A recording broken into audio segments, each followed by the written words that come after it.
তোমরা? আশা করি সবাই ভালো আছো। আজকে আমি এই সূর্যের যে ঘড়িটা দেখতে পাচ্ছ, এই ঘড়িটা আমি দেখতে এসেছি, ঠিক আছে? এই ঘড়িটা তোমাদেরকে আজকে ইতিহাসময় কথা বলবো, এদের এদের ইতিহাস আর আমি তোমাদেরকে আজকে বলবো, ঠিক আছে?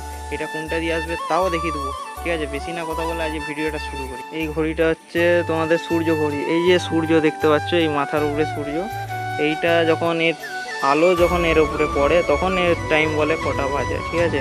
এর টাইম তখন তোমরা বুঝতে পারবে কটা বাজে। তোমাদেরকে দেখাবো, আমাদেরকে উঠে দেখাই ঘড়িটা।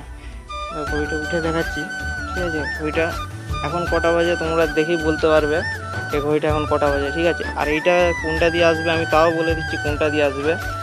এই যে মনারপুর, এই যে রাস্তাটা দেখতে পাচ্ছ, এইটা মনারপুর পাঞ্জাবপুর পড়ে যাচ্ছে, ঠিক আছে? এই রাস্তাটা দিয়ে তোমরা ঐতিহাসিক ঘড়ি যদি দেখতে চাও এই রাস্তাটা দিয়ে চলে আসবে, ঠিক আছে? এই রাস্তা দিয়ে এসে এখানে শেষ, এইখানে কোথাও আর কিছু নেই। এই যে জঙ্গল, এখানে রাস্তা শেষ, এখানে আর কিছু নেই, ঠিক আছে? এইখানে তোমরা ঘড়ি দেখতে পাবে। এই যে ঘড়িটা দেখতে পাচ্ছ ঐতিহাসিক রহস্যময় ঘড়ি,